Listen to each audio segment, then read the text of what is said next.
Look at the map and imagine. Nearly 30 countries were once part of one empire, the Ottoman Empire. From a small principality, it grew to become one of the most powerful empires in history, spanning over 5.5 million kilometer squares.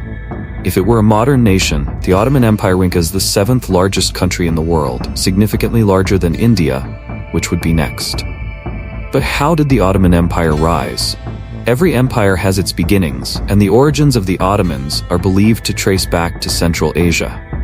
They were Western Turkic nomads, Gökturks, who migrated to Persia in the 10th century to escape oppression from the Tang dynasty and gradually expanded westward to Armenia and Anatolia by the early 11th century.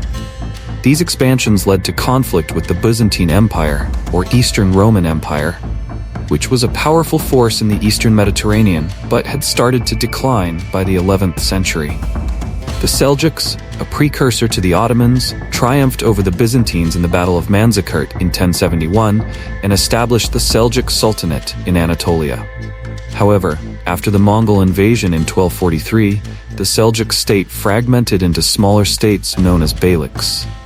In 1299, a leader of a beylik in Anatolia founded the Ottoman dynasty, Osman I, who declared himself Sultan, becoming the first ruler of this empire. Osman I quickly expanded Ottoman borders towards the edge of the Byzantine Empire.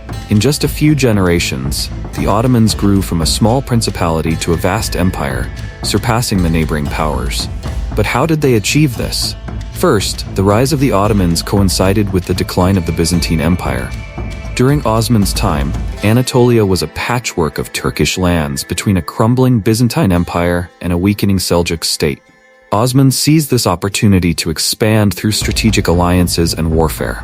He prioritized political and military interests over ethnic or religious issues. Osman was particularly skilled at building beneficial political and commercial relationships with both Muslim and non-Muslim groups. Osman attracted mercenaries, initially by promising a share of war spoils, and later through his reputation after victories over the Byzantines. The Ottomans could ally with a faction when needed, only to switch sides at the right moment. Unlike many surrounding states, the Ottomans avoided strictly military governance. They created a legal institution known as the millet system, allowing autonomous territories within the empire. This helped them govern vast lands more easily. In 1326, after Osman I's death, his son Orhan ascended the throne and moved the capital to Bursa. The Ottomans began expanding across the Eastern Mediterranean and the Balkans, where no army could withstand Ottoman strength. One explanation for their military power lies in the elite Janissary Corps, established by Murad I, the third Ottoman Sultan.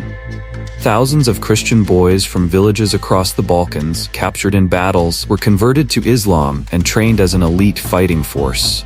By the 1300s, they became a loyal, standing army ready to fight, forming the backbone of the Ottoman military. Leaders of the conquered territories were also encouraged to convert to Islam and assume roles in governance. Non-Muslims, like Catholics and Jews, retained religious freedom, though with conditions such as tax obligations or exclusion from military service. By the end of the 14th century, the Ottoman Empire had annexed or invaded most beyliks in Anatolia and the Balkans. In 1396, a Crusader army aimed to halt the Ottomans, but was defeated at the Battle of Nicopolis, marking the last major crusade of the Middle Ages. Sultan Bayezid I doubled the Ottoman territory but was later captured by Timur in the Battle of Ankara in 1402, plunging the empire into a 10-year civil war over the throne. The civil war ended when Mehmed I took the throne and rebuilt the nation. However, for the Ottomans to truly rise, they needed one more significant conquest: Constantinople, the capital of the Eastern Roman Empire. This city had stood for more than 100 years since the 5th century. Success only came under Sultan Mehmed II, known as Mehmed the Conqueror. In March 1453, 80,000 Ottoman troops marched on Constantinople. Mehmed II hired a Hungarian blacksmith to forge the world's largest cannons for this siege.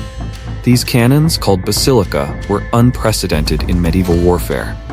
Mehmed II also made the bold decision to transport a fleet of ships over land to bypass the city's defenses. After 2 months of siege in the spring of 1453, Constantinople fell to the Ottomans and became their new capital, later known as Istanbul. The capture of Constantinople marked the true rise of the Ottomans, establishing them as a dominant power in Southeast Europe and the Eastern Mediterranean. Through Istanbul, the Ottomans controlled trade routes, bringing goods like coffee to Europe. In the 15th and 16th centuries, the Ottoman Empire continued expanding, covering all of Southeast Europe, the northern Mediterranean coast, and North Africa. By the early 16th century, the Ottomans became one of the largest empires globally, reaching its peak under Suleiman the Magnificent from 1520 to 1566. After Suleiman I's death in 1566, the Ottoman population reached 15 million. However, by the early 17th century, the empire began to decline due to conflicts and resource strains from multiple wars. By 1912 and 1913, the Ottomans had lost almost all their European territories and were ultimately defeated in World War I in October 1918. The Ottoman monarchy officially ended in 1922, and this vast empire dissolved into numerous independent states, leaving a legacy that endures to this day.